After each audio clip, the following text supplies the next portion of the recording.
Hello and welcome to my YouTube channel. मैं ज्योति शर्मा आपका Navamika classes में स्वागत करती हूँ। तो बच्चों, पिछले लेक्चर में मैंने आपको भाषा पढ़ाया था।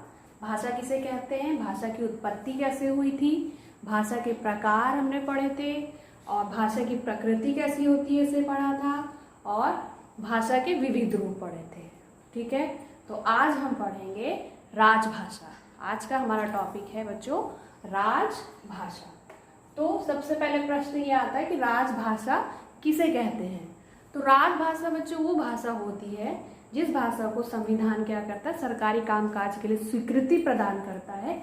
ऐसी भाषा को हम राजभाषा कहते हैं। मतलब कि सरकारी जो कामकाज होते हैं जिस भाषा में होते हैं उस भाषा को हम राजभाषा कहते हैं। और हमारी राजभाषा क्या है, हिंदी। हमारे देश की राजभाषा क्या है, हिंदी। और इसे राजभाषा का दर्जा कब दिया गया था, इसे राजभाषा का दर्जा दिया गया था 14 सितंबर 1949 को। बहुत इंपॉर्टेंट क्वेश्चन है, ये अक्सर पूछा जाता है। इसीलिए हम 14 सितंबर को क्या मनाते हैं, हिंदी दिवस मनाते हैं। ठीक है, तो अभी राजभाषा हमारे जब राजभाषा ये घोषित की गई उसी समय जब सन 1950 में भारतीय संविधान में एक बात और कही गई कि जब तक ये हिंदी है राजभाषा के अपने पूरे विस्तार को नहीं ग्रहण कर लेती तब तक उसमें 15 वर्षों तक अंग्रेजी भाषा में भी केंद्र सरकार का कार्य होता रहेगा। लेकिन जब आगे संशोधन हुए, संविधान संशोधन हुए, तो ये क्या हो गया, इसका कार्यकाल बढ़ता चला गया और हिंदी को राजभाषा घोषित होने के बावजूद भी वो अंग्रेजी का जो कार्यकाल बढ़ गया संविधान संशोधन के पश्चात, तो हिंदी को राजभाषा होने के बावजूद भी क्या हुआ, आज भी इंग्लिश में क्या होते हैं, सरकारी कामकाज होते हैं। ठीक है, तो लेकिन कुछ हमारे देश के कुछ जगहों पर हिंदी को राजभाषा में काम करते हैं, वहाँ के राज्य क्या करते हैं, हिंदी में ही अपने राजकीय कार्य करते हैं। और कुछ लोग, कुछ राज्य ऐसे हैं जो अपनी भाषा में राजकाज के कार्य करते हैं, जिनमें से कुछ नाम यहाँ पे मैंने लिखे हैं, ध्यान से देखिए। जैसे उत्तर प्रदेश, यहाँ पे हिंदी में, इन राज्यों में हिंदी में राजकीय कार्य होता है। जैसे उत्तर प्रदेश है, हिमाचल प्रदेश है, दिल्ली, हरियाणा, मध्य प्रदेश, राजस्थान, बिहार, झारखंड, छत्तीसगढ़, उत्तराखंड।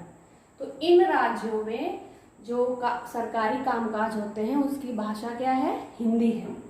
और कुछ राज्य ऐसे हैं जिन्होंने अपनी भाषा को राजकाज के जो कार्य होते हैं इनकी अपनी भाषा में होते हैं। जैसे आपके महाराष्ट्र में मराठी में होता है, गुजरात में गुजराती भाषा में होता है, पंजाब में पंजाबी भाषा में, आंध्र प्रदेश में तेलुगु और कर्नाटक में कन्नड़ भाषा में होता है।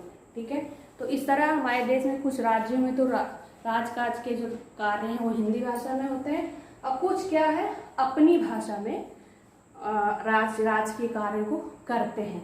तो आपको इनको लर्न कर लेना है। ठीक है, ये क्वेश्चन में एग्जाम में पूछे जा सकते हैं कि हिंदी भाषी जो राजकाज में हिंदी भाषा का प्रयोग करते हैं वो राज्य कौन से हैं, और इन जो अपनी भाषा अपने राज्य की बोली के या अपनी भाषा के अनुसार कार्य करते हैं, जो सरकार ने इनको छूट दी है कि वो अपनी भाषा के अनुसार राज्य के कार्य को कर सकता है, तो वो कौन से हो गए, ये है। जैसे महाराष्ट्र में मराठी हो गई, गुजरात में गुजराती, पंजाब में पंजाबी, आंध्र प्रदेश में तेलुगु, कर्नाटक में कन्नड़।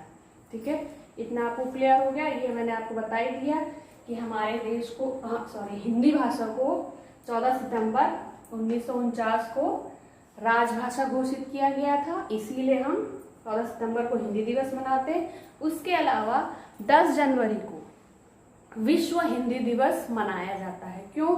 क्योंकि उस समय नागपुर में सन 1975 में नागपुर में हिंदी के प्रचार प्रसार के लिए प्रथम अधिवेशन हुआ था। इसलिए 10 जनवरी को क्या मनाया जाता है, विश्व हिंदी दिवस मनाया जाता है। तो देखिए यहाँ से कितने क्वेश्चन बन रहे हैं। यहाँ से पहले तो ये क्वेश्चन बन रहा है कि भारत के किन राज्यों में राजकाज की भाषा हिंदी है। तो इतने सारे ये राज्य हैं आपको याद करने होंगे। तो ये आप इसको 3-4 बार आप लोग पढ़ लीजिएगा तो आपको याद हो जाएंगे, ठीक है। उसके अलावा ये क्वेश्चन आ सकता है कि महाराष्ट्र में राज की भाषा कौन सी है, राजभाषा कौन सी है, महाराष्ट्र की राजभाषा कौन सी है। जैसे तो महाराष्ट्र में मराठी काम होता है, मराठी भाषा में होता है, ठीक है। गुजरात में गुजराती, पंजाब में पंजाबी, आंध्र प्रदेश में तेलुगु और कर्नाटक में कन्नड़। ये क्वेश्चन बने। अगला क्वेश्चन एक बना कि हिंदी को राजभाषा कब घोषित किया गया, 14 सितंबर 1949। अगला क्वेश्चन, हिंदी दिवस कब मनाते हैं, 14 सितंबर को। विश्व हिंदी दिवस कब मनाते हैं, 10 जनवरी को। और क्यों मनाते हैं, क्योंकि नागपुर में क्या हुआ था, अगर पूछा जाएगा कि कहाँ हुआ था अधिवेशन तो आप बोलेंगे नागपुर में, और कब हुआ था, 1975 में। तो इस तरह बच्चों यहाँ से इतने सारे क्वेश्चंस बनते हैं और जो एग्जाम में पूछे जाते हैं। उसके अलावा राजभाषा से संबंधित कुछ क्वेश्चन है, इस तरह भी पूछा जाता है कि किसी भी राज्य की प्रथम राजभाषा कौन है, द्वितीय राजभाषा कौन है। इस तरह के क्वेश्चन भी आते हैं। तो हमें कम से कम अपने उत्तर प्रदेश, अपने आसपास के राज्यों की प्रथम और द्वितीय राजभाषा को जानना चाहिए। तो मैं आपको बताती हूँ, ठीक है।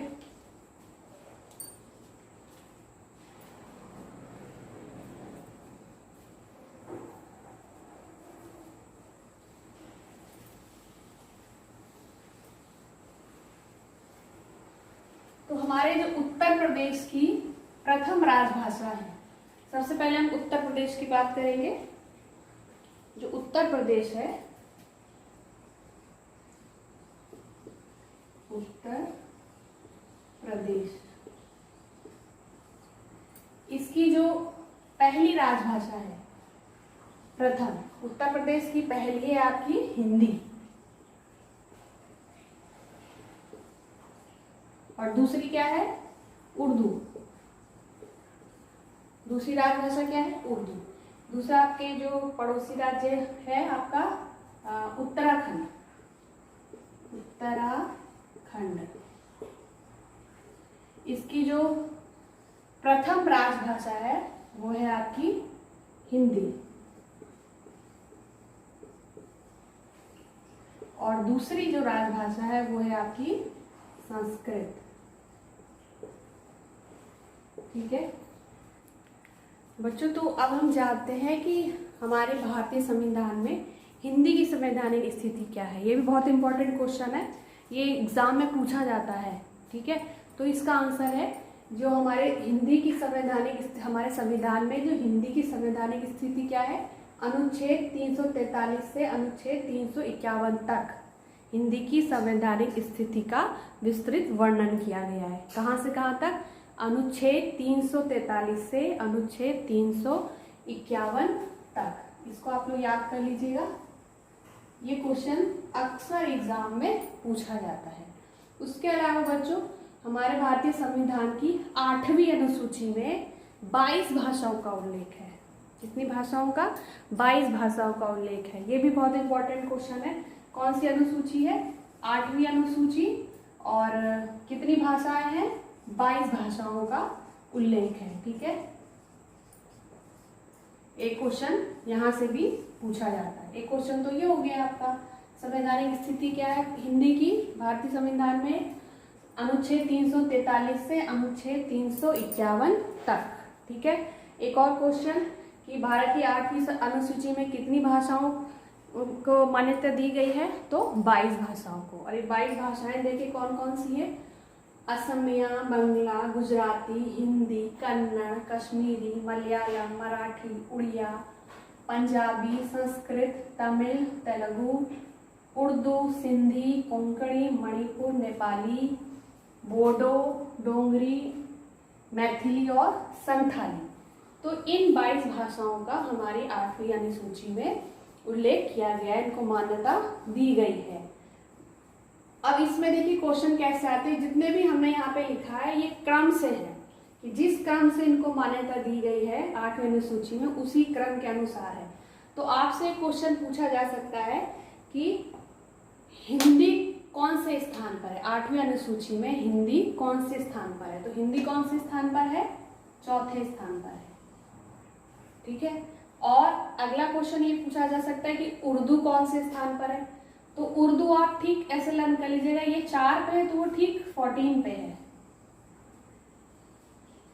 दूसरा क्वेश्चन।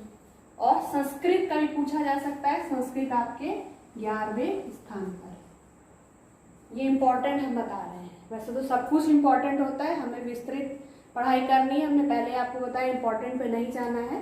लेकिन ये क्वेश्चन क्या है, इसमें से बहुत सारे क्वेश्चन पूछे जाते हैं। पहला तो आपका ये हो गया कि संवैधानिक स्थिति हिंदी की 343 से 351 तक अनुच्छेद और 8वीं अनुसूची में 22 भाषाओं का उल्लेख है।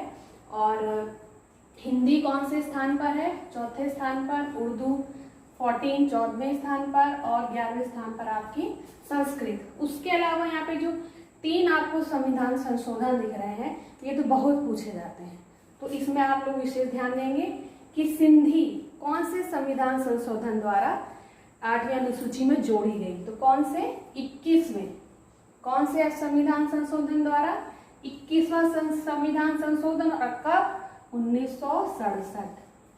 ये दोनों पॉइंट आपको याद रखने हैं कि सिंधी कब जोड़ी गई और कौन से संविधान संशोधन में। तो 21वें संविधान संशोधन में और 1967 में। ये अगला क्वेश्चन कि 71वें संविधान संशोधन में कौन कौन सी भाषाएं 8वीं अनुसूची में जोड़ी गई। तो आपकी हो गई कोंकणी, मणिपुरी और नेपाली। इन 3 भाषाओं को जोड़ा गया 71वें संविधान संशोधन में 1992 में। अगला क्वेश्चन आपका या तो इस तरह पूछ देंगे कि कोंकणी कौन से संविधान संशोधन में 8वीं अनुसूची में जोड़ी गई, तो आप बोलेंगे 71वें। कब जोड़ी गई, 1992 में, ठीक है। और अगला देखिए कि बोडो, डोगरी, मैथिली और संथाली ये कब जोड़ी गई, कौन से संविधान संशोधन है। देखिए आपका 92वां, कौन से, 92। कब, 2003 में। कब जोड़ा गया, 2003 में। तो इसमें से इतने क्वेश्चंस बनते हैं। तो इसको आप कैसे याद करेंगे, ऐसे आप लिख लेंगे टेबल को ऐसे अपनी कॉपी में लिख लेंगे और लिखने के बाद आप क्या करेंगे, उसको पढ़ेंगे 2 बार 3 बार पढ़ेंगे और इसी क्रम में आप पढ़ेंगे तो आपको ये याद हो जाएगा। इस तरह सभी संशोधन आप लगा लीजिएगा और इस तरह आपको 2 बार 3 बार 5 बार पढ़ के आपको याद हो जाएगा। जब आपकी पूरी टेबल आपको याद हो जाएगी तो कहीं से कोई भी क्वेश्चन आपको पूछा जाएगा तो आप अच्छे से इसको कर ले जाएंगे, आपको कोई भी परेशानी नहीं होगी, ठीक है। तो आपको अच्छे से ये समझ में आ गया होगा भारतीय राजभाषा की स्थिति। आज के लेक्चर में क्या क्या हमने देखा कि राजभाषा किसे कहते हैं। राजभाषा किसे कहते हैं, जो कि संविधान द्वारा स्वीकृत भाषा होती है, जिसमें राजकाज के कार्य होते हैं, उसे हम राजभाषा कहते हैं। और भारत में राजभाषा कब घोषित की गई, हिंदी को राजभाषा कब घोषित किया गया, 14 सितंबर 1949 को, बल्कि इसीलिए 14 सितंबर को हिंदी दिवस मनाया जाता है। 1950 में संविधान में ये जब हिंदी भाषा को राजभाषा की बात कही गई, उसमें संविधान में वो आ चुकी थी, तो वहाँ पे एक प्रावधान दिया गया कि 15 वर्ष तक हिंदी के साथ साथ अंग्रेजी भी राजकाज के कार्य करती रहेगी। कितने वर्ष तक, 15 वर्ष तक, आप लोग याद रखिएगा। और लेकिन क्या हुआ, संशोधन होते गए और वो अंग्रेजी क्या है, आज भी उसका जो कार्यकाल बढ़ गया अंग्रेजी का और आज भी अंग्रेजी में कार्य हो रहे हैं, ठीक है। उसके बाद हमने हिंदी भाषी क्षेत्र पढ़े, ठीक है। आपके उत्तर प्रदेश हो गए, ये सब हमने हिंदी भाषी क्षेत्र पढ़े। उसके बाद हमने पढ़े जैसे महाराष्ट्र में कुछ राज्य को ये छूट दी गई कि वो अपने अनुसार, अपनी भाषा के अनुसार राजभाषा में काम कर सकते हैं, राज्य के काम कर सकते हैं। तो महाराष्ट्र में मराठी में होता है, गुजरात में गुजराती, वो आपने अभी पढ़ा। और जैसे बंगाल में बंगाली, इन वो राजकाज बंगाली भाषा अपने अपने राज्य के अनुसार ये लोग करते हैं। उसके बाद हमने पढ़ा कि हिंदी की संवैधानिक स्थिति। हिंदी की संवैधानिक स्थिति क्या है संविधान में, अनुच्छेद 343 से लेके 351 तक पूरी व्याख्या की गई है, यही इससे पूछा जाता है। उसके बाद हमने 8वीं अनुसूची में कितनी भाषाएं हैं, 22 भाषाएं हैं और उनके क्रमानुसार हमने देखा और इस क्रम को आप याद करेंगे, पूछा जाता है। हिंदी कौन से स्थान पर है, चौथे, उसके ठीक 14वें स्थान पर उर्दू है और संस्कृत 11वें स्थान पर। और इस तरह 3-3 जैसे 21वें संविधान संशोधन में कौन आई? सिंधी। ये भी बहुत बहुत बार आ चुका है क्वेश्चन। और इसका 71वें संविधान संशोधन में आई आपकी कोंकणी, मणिपुरी, नेपाली। और 92 में बोडो, डोंगरी, मैथिली और संथाली। इससे और एक क्वेश्चन और इसमें पूछा जाता है कि पहले कितनी भाषाएं थी? 8वीं अनुसूची में जब संशोधन के पूर्ण पहले कितनी थी? तो कितनी हो गई? आप कितनी थी? 14। उसके बाद ये बढ़ती गई, संविधान संशोधन के साथ साथ ये इस तरह बढ़ती गई और अभी 22 भाषाओं को हमारे भारतीय संविधान में स्थान, 8वीं अनुसूची में 22 भाषाओं को स्थान प्राप्त है। ठीक है, तो बच्चों आपको अच्छे से समझ में आया होगा। आज के लेक्चर में बस इतना ही। अगले लेक्चर में मैं आपको हिंदी भाषा पढ़ाऊंगी। ठीक है, आप लोग को अगर अच्छा लगा हो, समझ में आया हो तो मेरे चैनल को सब्सक्राइब करिएगा, लाइक करिएगा, शेयर करिएगा। अगर समझ में ना आया हो तो कमेंट करिएगा कौन सी चीज़ आपको इसमें समझ में नहीं आई, तो मैं उसको क्लियर करने की कोशिश करूँगी। थैंक यू और बेस्ट ऑफ लक। आप सब लोग सफल हों। Bye bye, goodbye all of you.